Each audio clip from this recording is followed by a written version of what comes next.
Playing all the hottest music, yeah. Keep it locked, keep it locked. The Bougie Show, keep it locked. It's the Bougie Show, keep it locked. We live, tell us what you wanna hear. When we turn up, you gon' turn up. Turn around and tell a friend. It's the Bougie Show, the Bougie Show. Tell them it's the Bougie Show, the Bougie Show. Yeah, yeah, yeah, yeah. Turn up. All around the world, you gon' hear us. Turn up. Everywhere we go, you gon' hear us. It's the Bougie Show when you hear us. Cause it's the Bougie Show, the Bougie Show. Turn up, turn up. Turn up. It's the Bougie Show when you hear us. Turn up, turn up. Turn up. It's the Bougie Show when you hear us. We're going live in 5, 4, 3, 2, 1. Welcome to the Bougie Show. Got a special guest in the building. If you're an active porn consumer, then I know this adult entertainer in front of me you've seen before.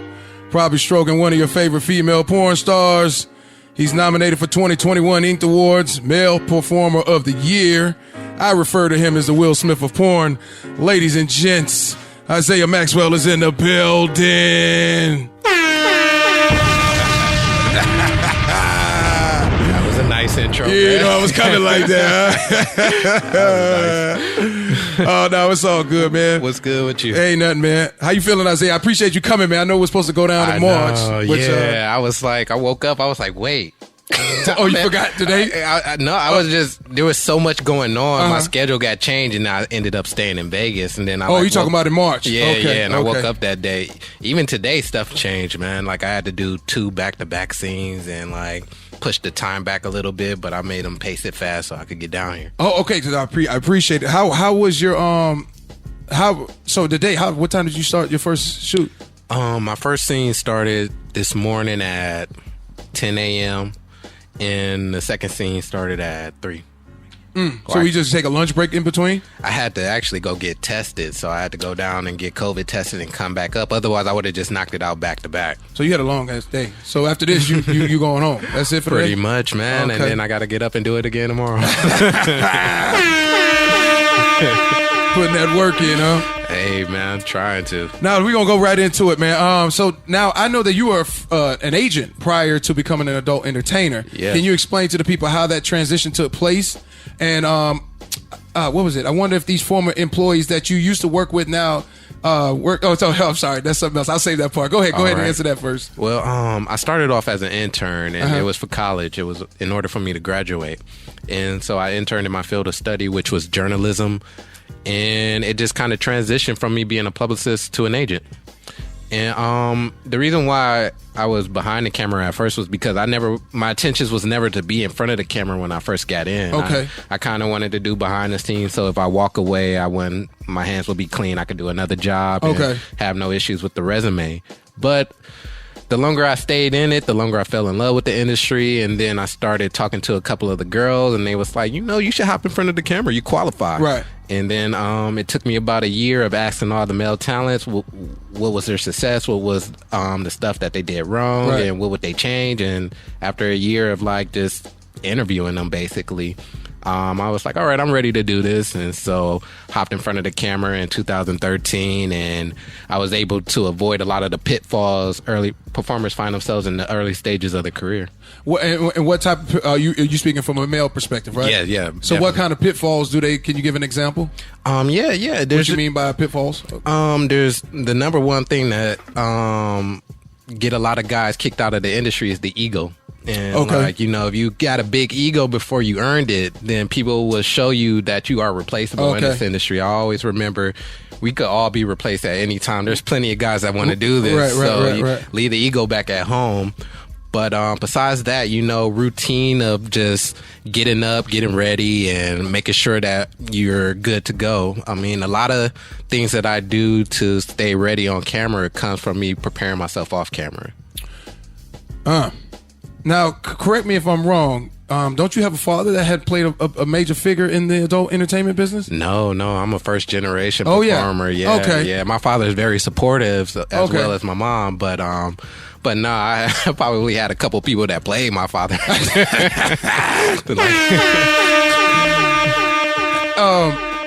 So as a publicist, you did that. All right, so in detail, because I remember I saw where you were in an interview, you said, man, you used to walk down the street with these females, and they was like, how this dude get them girls? Right. At this time, you weren't an agent, you were a publicist at this time? Yeah, I was a publicist at this time, and I was taking girls down to radio interviews and like just giving them notes on what to say, what not to say, how to change it and look better for their public. Right. But yeah, the reason why I loved being in the industry in the beginning was because I was just like this random kid with all of these hot women, and people be like, yo, like, what do you do? And at the time, I was actually working at Burger King. So, that's what I was going to get into. I wonder if the former employees that you used to work with at Burger King watch your performances now. A few do. Definitely a few do. You know, I get hit ups from my friends still from college and high school and all of that. But Burger King days are far gone. Yeah. Man. Where were you from? I'm from Cleveland originally, okay, but I did high school out here in Cali. And college here as well. And just kind of made my way from school to the industry. I have an issue with the game and like the lack of credit male performers get when it comes to popularity and pay. Now I know women have the vagina and the pretty faces and are usually the ones, you know, that get the product, you know, and things of that nature. But I think the difficulty from the male talent to be able to perform, you know, when we talk about it, like, you know, it's not that easy just to get your rocks off. Like one of the female talents that I interviewed, she would say that, you know, men try to, you know, get them to continue to perform when you're changing scenes and stuff like that. And I wanted to ask you, what do you do to keep your erection, or do the women just say, hey, we like you so much and working with you, we keep you going? One of my go-to moves is like I have a vivid imagination. I thank my mom for that because she let me be a kid when I was a kid, and like I thought the sun was following just us until I was like 13 years old. So like, you know, key to being a male performer is taking yourself there, and it's like mental is more important than actually physical, because if you check out mentally, then your physical won't work. And so you know, I take myself to a fantasy with these girls, and like if I'm like doing a gangbang, I'm basically imagining that we took her from the club and this is like a fun time, and that's how I stay for that. But for like a one-on-one, it's always like some romantic situation, or like just like I found this girl in the street. It's like always a fantasy that I want to play out, and I try to play it out during the scene. How do you feel about the lack of credit that male performers get, and people that just not being recognized on how much work it actually takes? I mean, it's kind of just understanding the product. You know, like I understand that the product is the women, and so like when I'm performing with them, I'm showcasing them. Like, I try not to make the scene about me. And like, I'm not one of those guys that like to talk over the women. Like, the less I talk means the more the girl is talking. And if the girl is quiet, I talk to fill up the dead air. But as a publicist, I understood that what I was promoting was the female. And so like, when you showcase her, then that girl is happy, and then when she want to do other scenes and other projects, she thinks of the people that won't try to overstep and take that limelight, and that's how I get a lot of my shoots, is recommendations and people speaking highly of you. Even if the interviews we've done this past week, they all speak highly of you without even your name is, you know what I mean? So you're putting in work. You know, even male talents gave you your props. I got to let that be known. I paid them good money to spread my. No, I'm just kidding. Does Isiah still prepare for a scene the same way he did 5 years ago? Absolutely. I get nervous before every scene, just like I did 5 years ago. I'm just very good now at masking it. And so why do you get nervous though? I mean, you just never know. You just never know what the situation's going to be. I mean, it's still sex at the end of the day, and so I try to have it feel as natural as possible. So I let my natural emotions play out. What habits have you you've implemented into your preparation, or have removed from your preparation from the time you started to now? Definitely removed a few things, which is like falling in love on set. Oh, okay. So hold on, because I never hear the women say they fall. Okay, so falling in love with the physical form. Just during, after just, having like during sex, scene? like before, during, after, just vibing with the girl and just being like, oh damn, like she's really into me and stuff like that. Okay. But you actually come to find out these girls are just like making sure that that you're going to be good to go and stuff like that. So I was just like, all right, Isaiah, like just enjoy your time here and just like enjoy the girl, and then when it's over, like if she want to do something after, let her initiate it. But I mean, just let her do her thing. Like a lot of these girls are married, they want to go back home to their husbands and stuff like that, or they got boyfriends. So it's like a lot of performers at the end of their scenes always ask them, oh, you want to shoot some more afterward, and they're tired. So it's like I let them breathe and let them do their thing, and then. So you just keep it G and be a professional and it's like I'm scheduled to have sex tomorrow, so it's not like I need to try to like fuck you every minute of the day. Yeah. Like one of the misconceptions that people have of me is like I'm fucking 24 hours a day. It's just I fuck at least once to twice a day for studios, but when I'm at home, that's it. Yeah, it's pretty much me and my pets. Oh, do you have sex off camera? I do. Okay. You know, it's finding the time because you know, my energy is prominent when it's on set, and if I was to have sex off set a lot, then you'll get fatigued. You get fatigued, and pounding your dick away, you know, you could scar up your dick like that. I'm glad you brought that up. So it does. You have to, just like women have to maintain their vagina, you have to do the same thing with the penis. Yes, absolutely. You know, if you like pounding it out or jacking it off, like constantly throughout every day, it could give you scar tissue and stuff like that, which will harden in the dick, and then if too much hardens, then you won't be able to get hard. You have to go get it drained and have to let it recover. There's actually procedures that will help smooth out all the dead cells and like kind of like revive your dick to kind of make it feel new again. And it's like with like those ice therapies and stuff like that. Oh, wow. But yeah, there's all type of techniques to kind of refresh your dick, and you know, it's just things to look into when you're doing this all the time. Do you have to get massages on your stuff? Not at the moment. I'm still young enough for it to recover fast enough. But I talked to the OGs, and they're like preparing me for what's coming in the future. So I'm just like peeping game and taking notes. Is it a money thing or performing in front of the camera with good-looking women that make you decide to live this life as an adult entertainer? It's both. Mixture of both? Yeah, more so probably on the money side than the female side, because you know, I love all the girls that I work with, but you know, only a select group is like my actual friends in the industry, and I vibe with them really hard. So when I'm going to these sets, I understand that it's a job and that, you know, like we're here to knock out a project and create something good. You have an OnlyFans? I do. Okay, is it majority of gay men? For me, it's a little cross of both because I don't cater to the gay fan base as much as they would like me to. You know, like I'm not a fan of like the ass spreading videos or like the male solos. A lot of my OnlyFans is just straight boy-girl sex, and I even avoid the boy because I do that all the time on set. So I just like, y'all see how I interact with these girls one-on-one on some real. Like, what do you mean by you do the boy on sets? Like anything with multiple guys and stuff like that. Okay, like I just like I. So like a gangbang, a DP, and all that stuff. Yeah, like I get hit up. You want to do a gangbang for OnlyFans? I'm like, nah. Yeah, because you like that's for a studio. Like it's too many people sharing content. Don't really want to. That's why I asked you because other male talents that I've spoken to, they say that, you know, it's majority. Because I think Ebony Mystique I interviewed one time, and I asked her, and I said, is it mostly would you pay to watch a male OnlyFans page? And she was like, nah, mostly gay. You know, even the dudes that I spoke to, they say it's more majority men that are paying to subscribe. So that's the only reason I brought that up. I would say majority is definitely men, but I have a great class of women that's in there that's like that are on the freakier side. You think the men are gay, or they watching just to see you sleep with the women that they want to see? You know, there's a lot of guys on my page that just want to see me bang out the girls and stuff like that. So like every time I'll put out an occasional solo or when I'm by myself, the guys be like, nah, I don't want to see that. Like, yo, like keep it coming with the women. And I'm like, all right. And like I like to do it all for everybody that's involved, because it's more than just those guys in my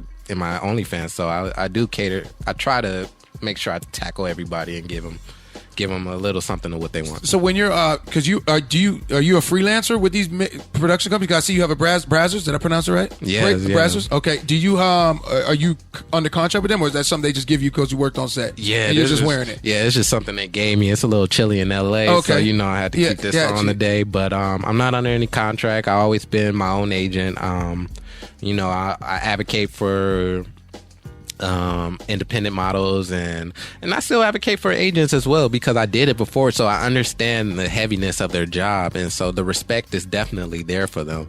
But for me, I used to be an agent, so for me, I know the lingo, I know the stuff. They try to talk to me as if like I'm like a new recruit and I'm a bad employee, right? So I'm better when I'm in control of like what I want to do. I don't really like the middleman. I like to know exactly what is said. I don't like smoke screen conversations and stuff like that.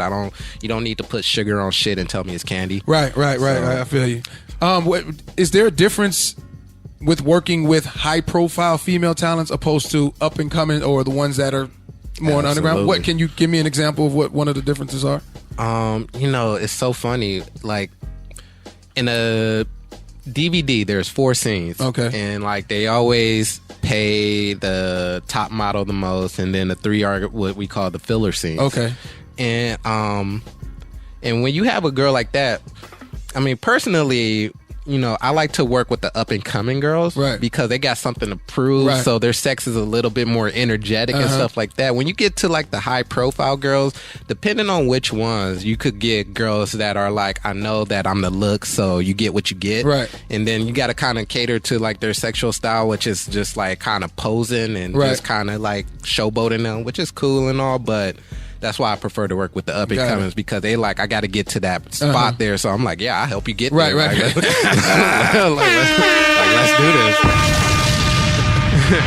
and then there's girls that you work with that you understand why they're at the position that they're are and stuff like that. So. Okay. No, I was, April 10th, you tweeted, shout out to my family involving their questions instead of, quote, are you still doing that? Job thingy, end quote. It's now, how's the industry treating you? Man, I mean, in the beginning, I used to get walked up from my uncle and he'd be like, you need to go to church with me, boy. It is time to stop the fuckery. I'm just like, all right, Unc, I got you. When you first started? Yeah, when I first started. And now that they see me, they're just like, oh, how you doing? Like, oh, okay, everything's good. Like, because, I'm involved in more stuff now. I brought a home in Cleveland and I do stocks and stuff like that. So my conversations is more broader for them. So they understand the brand now of it. Yeah, they understand what I'm trying to do. Like they understand that this is my cash flow. Okay. For bigger projects that I want to do outside the industry. So like they're more supportive. I'm not involved in the peanut gallery, which is like the drug side of the business. And there's very a small amount of people who do that side and that never was attractive to me. So, and I have an addictive personality, so I know what would happen if I was to start doing drugs. Right. And I don't want to spend my money on drugs. Right. So, do you drink? You just drink? Yeah, I haven't had a drink since my birthday, which was back in March. But if I'm on a winning streak of not drinking, I just won't do it. But if I'm at a party, I can handle myself as well. No weed? End of the day. I'm okay. Like, so you just have a joint just to relax after you put in work and not during the day, like most people. It slowed me down. Like, of course. Before I was on my way here, I was like, man, I wish I could smoke a joint, but I was like, it'll slow me down, and I need to keep moving. Mm-hmm. Like, I got to get this over with. So at the end of the day, you just smoke a joint, eat your good meal, and I walk my dogs. Eat my meal. I have a drink. I feel you. At the end of the day, like when I finish this interview, I'm getting oh man. No, that's good though, man. You've been putting in work though, man. You around here, man, like everybody's seeing your face. How long do you plan on being one of the top guys and before you make that transition to say, all right, I'm done with being in front of the camera? Man, I feel like I got a few more years to go. Okay. I did work with a young star today. His name was Damien, and I noticed that I have no problem passing on the success. Right. Like, he was a kid that flew in, and like he was known for having the long slong, and like they wanted to use him, but have me in the scene in case if anything goes wrong. Right. But throughout the scene, I was like, yo, young star, do your thing. And like, all right, the camera want to be on him, so I'm gonna just like be a supportive sex aid. Right. And he wasn't scared of the limelight and stuff like that, which is like sometimes when a high ego performer wants to like have the limelight, I'm like, here, take it, and they be like, nah, you take it, and I'm like, well then why like why are we arguing over this? But yeah, there's young stars that's going to come in. I want to increase the talent pool of black male performers and stuff like that, and I want to have an abundance of people here because there's plenty of money to be made. You know? I'm glad you brought up black performers, and the lack of some black performers I spoke to behind the camera have stated to me about, they wish that they had a West Coast what's the name, West Coast Productions, right, where they had black on black porn. It's all interracial now. Absolutely. Do you think that maybe possibly OnlyFans could be the route where they could create more black on black content, or black and Hispanic content, or you know what I'm saying? Like, remember they used to have Latin street hookers, black street hookers, and things like that, and maybe that would create an uprising? Or you just think people are obsessed with the contrast of the interracial? I mean, I think at the moment the obsession is real. OnlyFans is a platform, so it wouldn't really. I mean, you could find black on black content there. I mean, you'll find a lot of my black on black content on my OnlyFans. And me working with ethnic performers, because that's not who I really work with on set. So when I'm doing my content, I try to do things that people don't normally see. Okay. But, there's always sites that are trying to do it, but they just don't hold on to it long enough for it to take off. But, like, every time I get a message about, would you like to shoot this black on black scene or this Latina on black scene, and I'm just like, absolutely, and I try to promote it out even harder than the scenes that I normally do, because I'm trying to get that off the ground as well. Like, the interracial is here and it's going to stay. Yeah. Always going to be here. So as far as when you're shooting OnlyFans content, are you shooting it at your residence, or is it usually the females reaching out to you and you come to their residence and do the scene?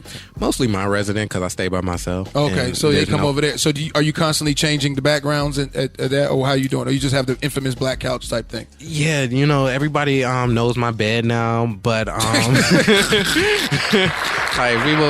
people be like, oh yeah, you work with Isiah because I know where you at and stuff like that, and they never been to my place. So but I do like to switch it up based on the performer. So if I work with a performer in my place before, or we couldn't find a place, or or she can't do hers, then after the second or third time we work, I'll rent out a hotel room, or like rent out a location, or depends on the performer and stuff like that. If they're comfortable with being around, I have dogs at my place. They're always quiet, but some people don't vibe with dogs. Right. So if that's the case, then I'll go off location.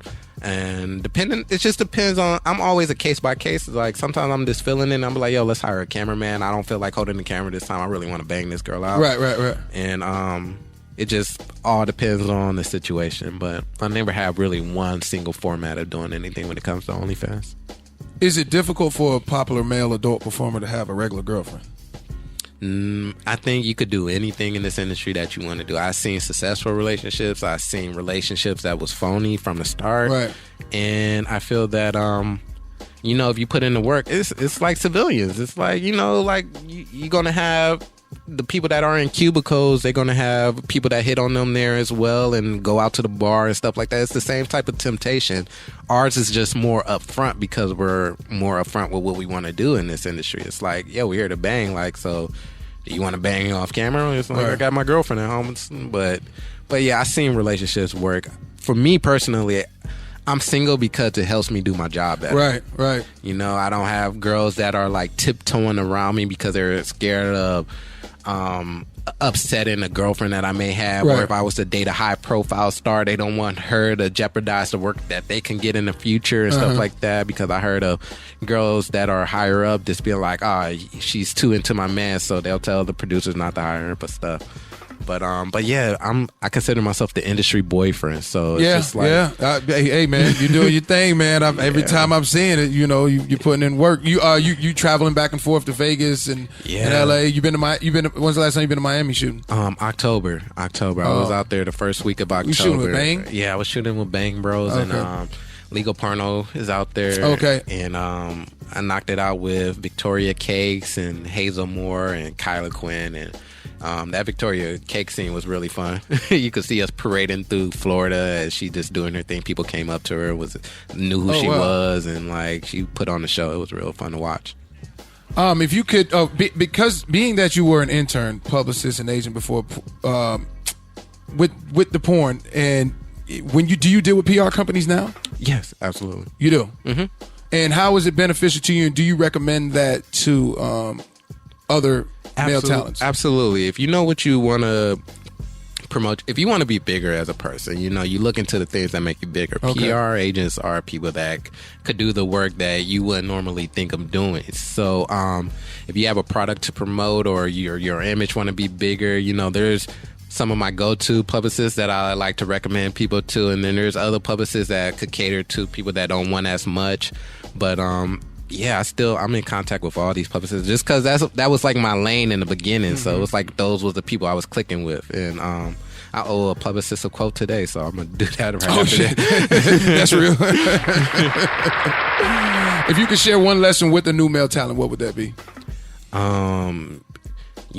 Keep your composure. Composure is what keeps me hired and stuff like that. There's always going to be things that tick us off, and things don't go your way. Cancellations is just literally part of the business. I mean, you can't have porn without cancellations, because this is the only industry where you don't have to do your job, and like people can't get mad at you for doing it. And like I can't hold you to having sex.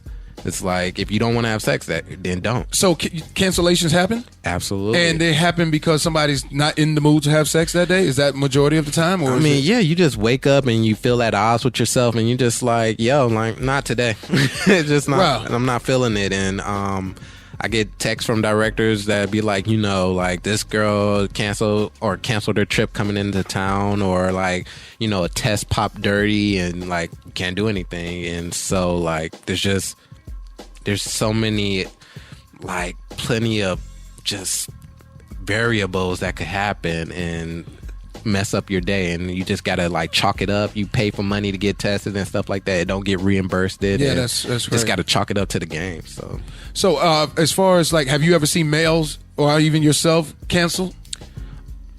It's usually the women. I think. Males definitely cancel. I think I'm known for not canceling. The only time I do cancel is when I make a mistake and double book myself. Oh, okay. And like, what I do in that case, I do have a principal rule, because I don't like to cancel for the bigger scene. Right. I cancel by who hired me first. So if you hire me first, I keep your scene, and the next scene I'll just take whatever like attitude they give me about canceling and stuff like that. I'm very sincere. I hate canceling. It really hurts me, but yeah, it happens. And how much do you shoot a week, or say a month? I would say a week. Yeah, a week. Really. A week. It breaks down to about 6 to 8 scenes. Jeez. Yeah, I think in the last 3 days I shot 5. Yeah, I shot 2 Friday, 1 yesterday at night with Black Raw, and then 2 today back to back. You take a Black Raw that's their biggest thing, is interracial, right? Yeah, they're really big. I like how they brand it though. Absolutely. They spiraled open so many companies that want to like mimic their success, and so like Black has definitely brought more income into interracial performers' pockets, because it's just companies see that it worked. And before Black, everybody was putting us in do-rags. It had us saying Black Power and stuff like that. Just to rile people up. But that wasn't attractive to the girls that was like the bigger name girls that we needed to work with in order for us to be more successful. And so now that Black is out, they're like, oh, okay, yeah, we could do this in the elegant style, and I'm down for this and that. And so it really helped us. The women that get chosen for that, how do they go? How's that go about? Because I've had some female talents tell me, "Man, I want to do Black. I want to do Black." Is it selective? Is it requested by the? I mean, in the beginning, it was definitely a look, because the guy that started it all, he had his type, which was like blonde hair, blue eyes, and stuff like that. But he ended up leaving the company, and so it kind of like helped branch out into all types of women and stuff like that. So they're still pretty much into pretty females and stuff like that. You got to be very porcelain looking and like have a glow to you. But what I'm starting to see the trend is going in, it's like these companies are reaching out to influencers, and so it's not even necessarily girls that are in porn. Like I'll see a girl and I'm like, where'd she come from? Like, I never seen her before, and like, I'm like, I've been in the industry a while, and then I look her up, and I'm like, oh, she got an Instagram following, or oh, she got a high Snapchat or whatever following, and I'm like, they brought her in because of that. Oh, so they'll get to skip the line just based off of that. Yeah, and like the influencers don't really want to work with the whole industry, so you'll see them work with Black, or you see them work with Brazzers, and then like that's it, and it's just like, you know, they get a couple of influencers to help boost because that's great clickbait. Craziest thing you've had a talent request from you?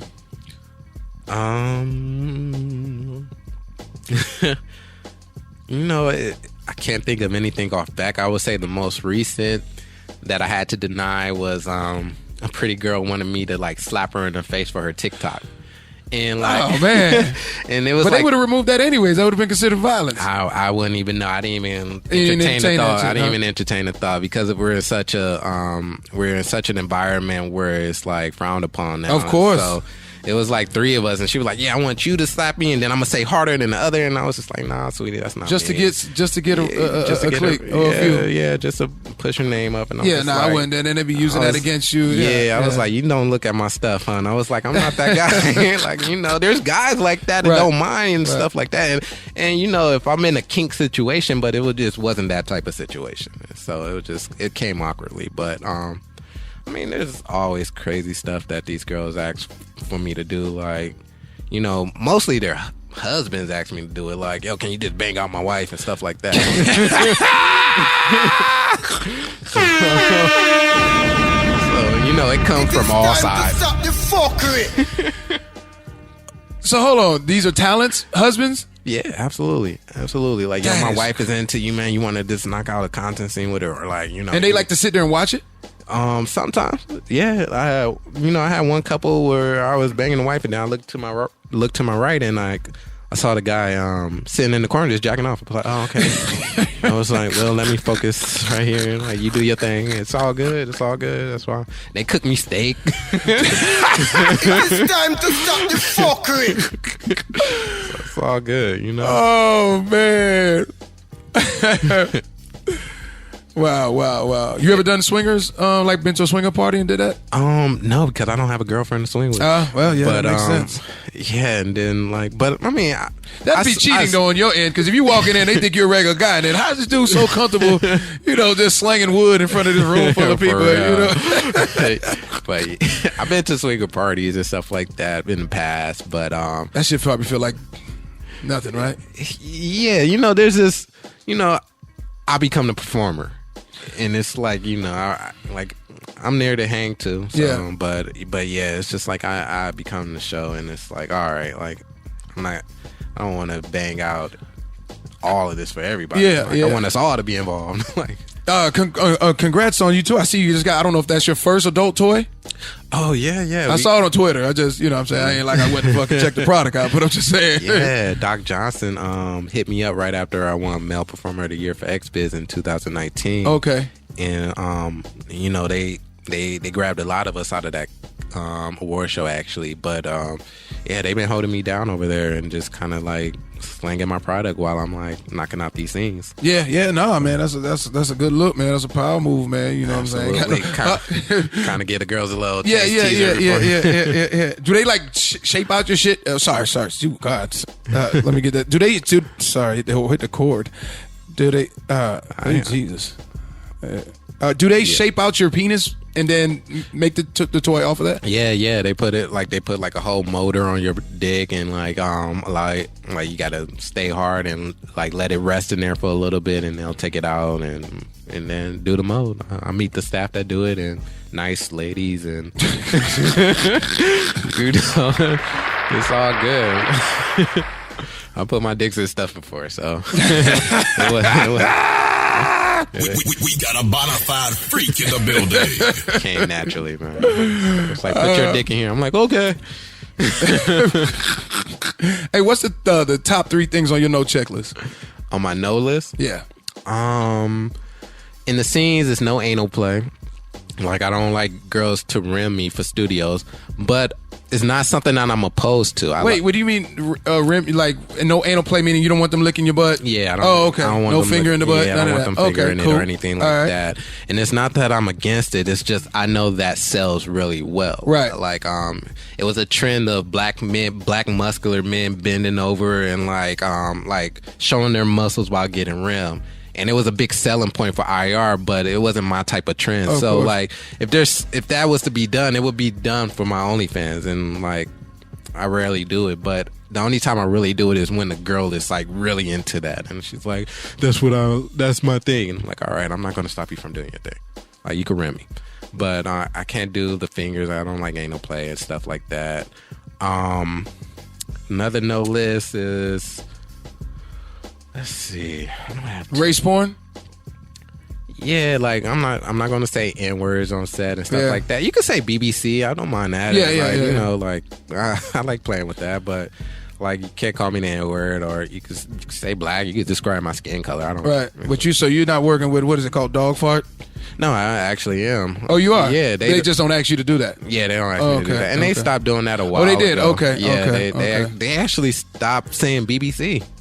Like last year, they was like, oh yeah, we're not saying BBC on these sets anymore and stuff like that. And I was like, well, okay, that's up to y'all. But yeah, that was the two scenes I shot for earlier today. Well, okay. One was Dog Fart and the other was DDF, which is a European company. It's all high energy scenes. But Dog Fart was a company that I started with, and so I got a lot of love for them because they allowed me to get my routine together and get my performance together. You know, a lot of fans was definitely criticizing me when I first started because I had my up and down moments, but Dog Fart up and down as far as what? You know, when male performers have a scene, there's 3 scenes I like to say male performers have. They have a successful scene where they're fully hard. They have an up and down scene where their dicks are up and down. Like they get soft while they're fucking. Right. And then there's the fail scenes where guys just can't get hard and get sent home. So, you know, if you have too many fail scenes, you'll get pushed out the industry. But if you have up and down scenes, depending on if they're... if you have more successful scenes that are consistent, you're allowed to have an up and down scene every now and then. But you want to have more successful scenes and just a couple of up and down mediocre scenes. Yeah, you know, but you want to avoid the failing scene. So the imagination plays a big part in that, like you said. Yeah, mental. This is all a mental game for male performers because once you check out mentally, it won't work. All vaginas don't grip the same. It's like you really just have to lock in and then also I remember other male performers, they can't be concentrating on getting that nut. They got to make sure there's enough content being shoot.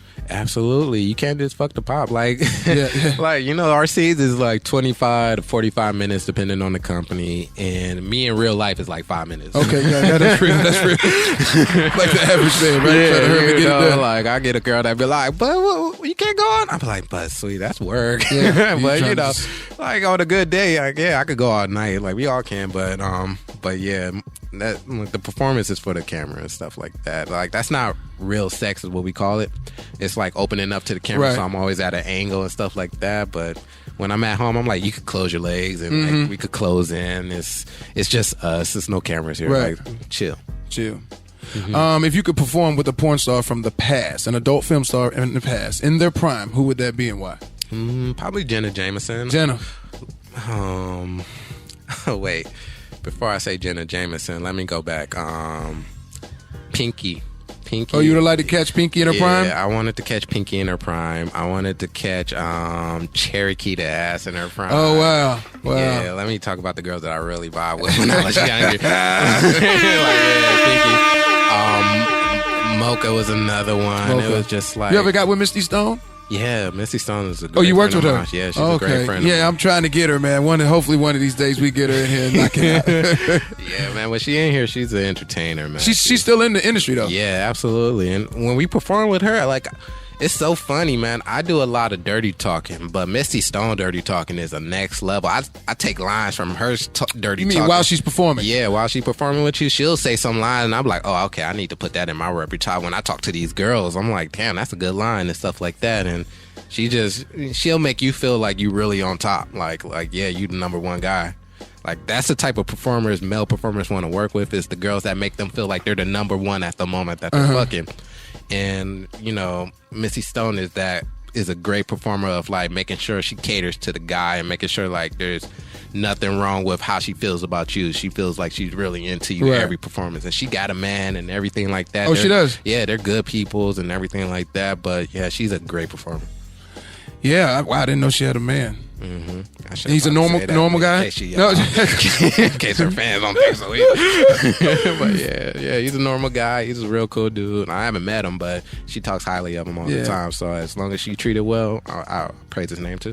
If Isiah could have dinner with one individual, dead or alive, and have a constructive conversation, who would that be with and why? Nia Long. Nia Long. Nia Long. You know that she I missed that time. You know, I'm too young. She was the celebrity that you would have liked to get down with. Yeah. She was like you say, I'm the Will Smith. I was a big Fresh Prince fan, and like Nia Long, I was like, oh, that's right. She was on Fresh Prince. Yeah, you're right. Yeah, you know, so like, you know, I was a real big fan of hers. Kyla Pratt was probably my first celebrity crush. That's what show was she on again? Proud Family. She grew into a nice looking woman, man. Yeah, she did. She really went into womanhood, and so like, yeah, she's aging like wine. But well, but it was somebody dead. Oh no, I did say alive. Sorry. So what about somebody dead though? If it was dead, I would. Let's see. Let me think. I forgot it was dead or alive. Most people pick somebody dead. They don't pick somebody that's alive. But go ahead. Right. You know. What about a musician? What about an entertainer that you could see them perform in their prime? Entertainer, Prince. Prince. You know, Prince. Any athletes that you would like to watch in their prime? Jordan for sure. Okay. I didn't. I could have saw Jordan when he played for the Washington Wizards, and my mom messed that up. That's not the same though. But yeah, go ahead. Yeah, still, but yeah, I would have loved to see him during the '90s. I wasn't a big basketball fan to understand basketball back then, but I would have loved to get to know him. Like I seen Kobe and LeBron play, and all of them, and like they're good entertainers, and I've been to concerts here and there, but. You know, I gotta still go see Earth, Wind, and Fire. And I got to see them. No, it was actually Frankie Bubby I got to see. Yeah. What were you jamming in the car when you pulled up? I was playing a little Moneybagg Yo. Oh, okay. And T Grizzly. You listen to music before you get ready to perform? Yeah, absolutely. You know, it puts me in the mood. Okay. You know, so it's not rap you're listening to? Depends on the girl. Like mostly I'll put rap. It's like if there's a lot of guys on set, I'm rolling up there with my favorite rap songs and stuff like that. But I'm like I don't really notice the song playing until like I get to set. I have my playlist, and then it's just kind of just background noise. They give you your own room like when you come in?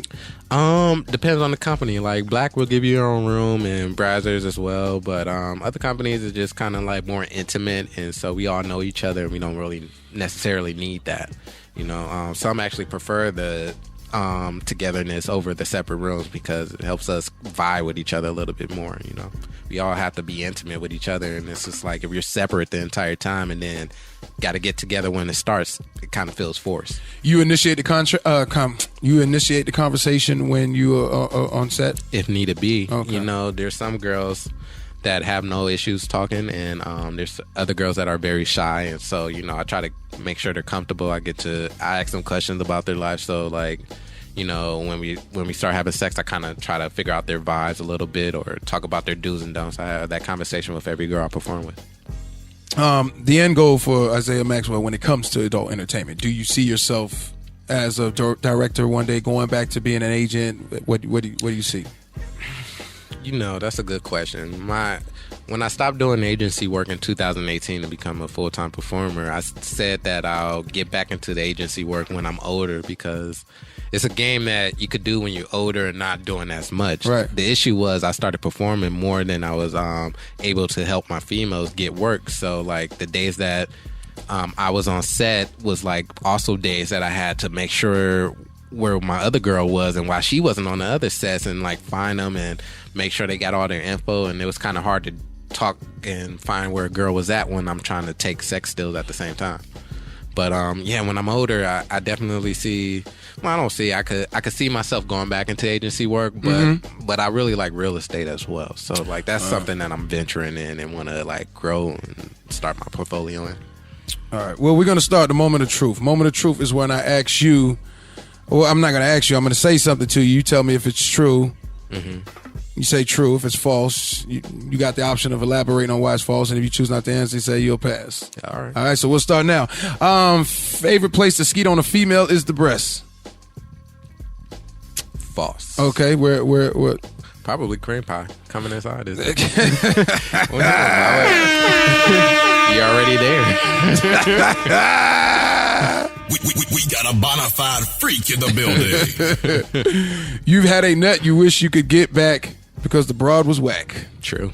Plenty of those. Yeah? Yeah. Wow. I guess. I work with over 1,000 women, 1,500 women, and there's definitely about a good 50 of them that You slept with over 1,000, between 1,000 and 1,500 different women. Yeah, so far I'm at about over 1,500 scenes as a professional. Jeez. That's not including the content, which is like another 200.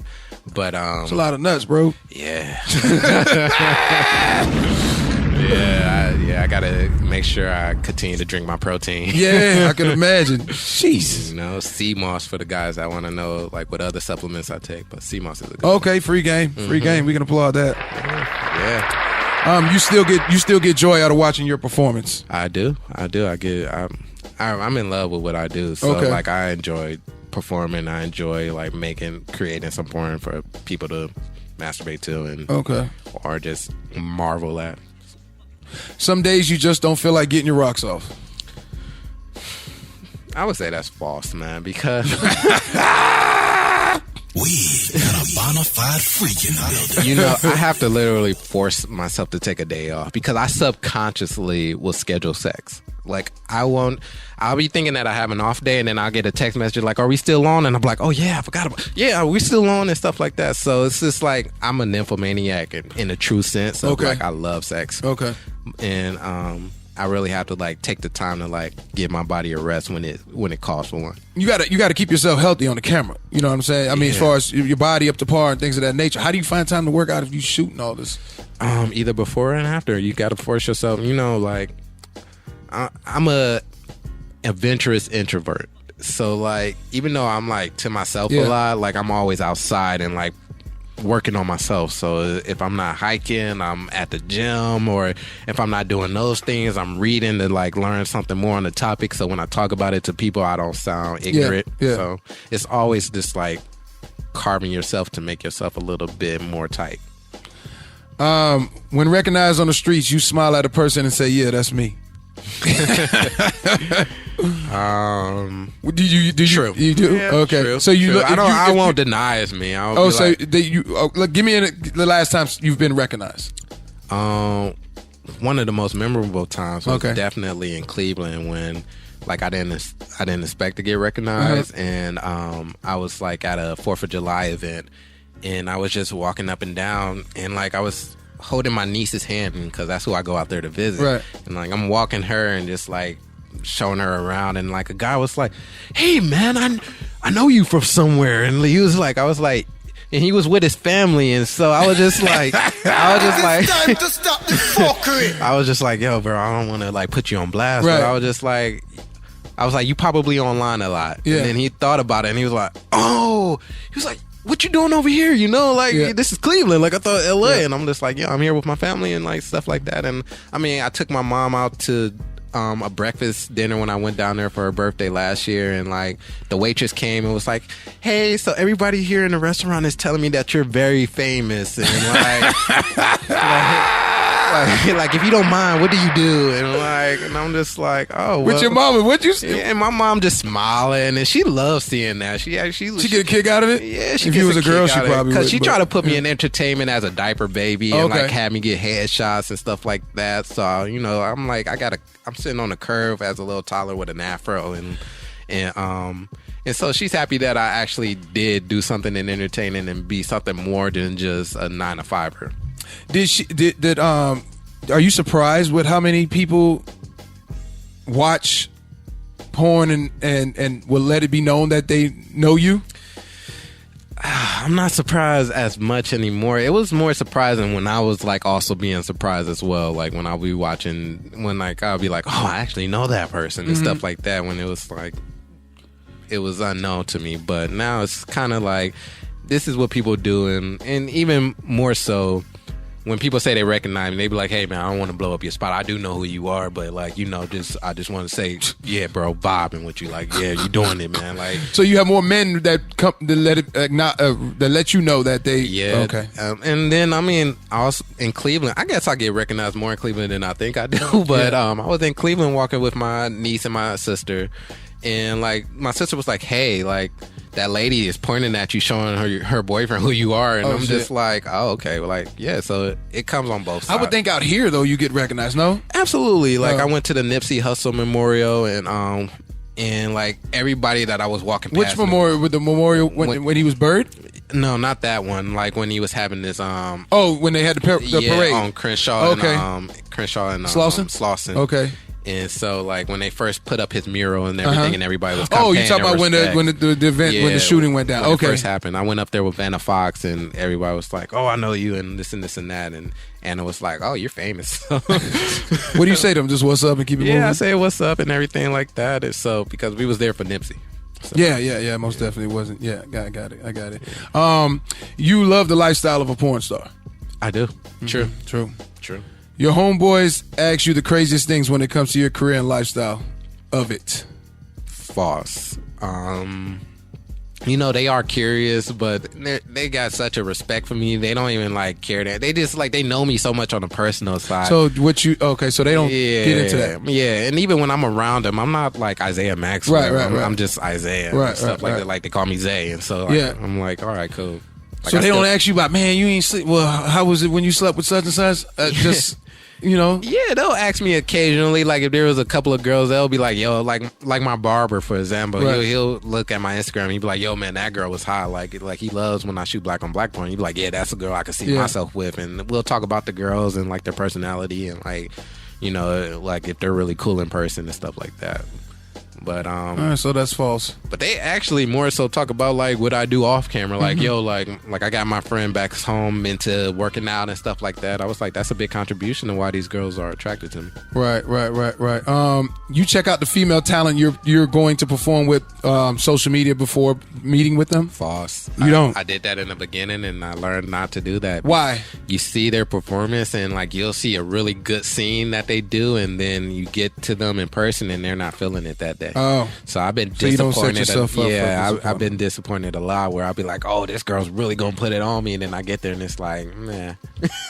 So yeah, I just kind of let it. To be honest, companies don't even tell me who I'm working with anymore because that's not. Because I'm in such that routine now of like, you don't have to tell me the name of the girl. I don't have a big no list, and when I'm there, I'm there to work. Like, I'm gonna knock it out. Like, it don't matter who the girl is, honestly, because I'm not trying to get with her. So I'm like, you can put me with everybody, anybody. Before we wrap it up, man, we had a long interview. I didn't realize we were rolling, but can you let them know what content you got coming out within the next month or two, or you can't announce the names yet? Oh yeah, I can, man. Well, you know, I just shot for Black Raw yesterday. I can't announce the girls, but it's two very hot girls that I love working with. I'll say one do look like Zendaya, and I'm pretty sure if you into porn, you'll probably know which girl I'm talking about. Okay. But you know, I have these two scenes coming out that I shot today, and that was with Jennifer White, and her and I helped a new guy get into the business. Right. And so you'll see the next young star that's coming up.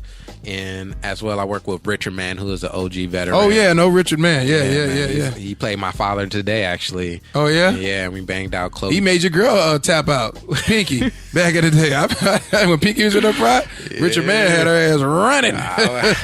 Yeah, man, these guys are studs, man. Yeah. And they still give me some of the game. So yeah, man, that was OG today. And then, you know, I shot a couple of scenes for Zero Tolerance with let's see, who did I just recently shoot with?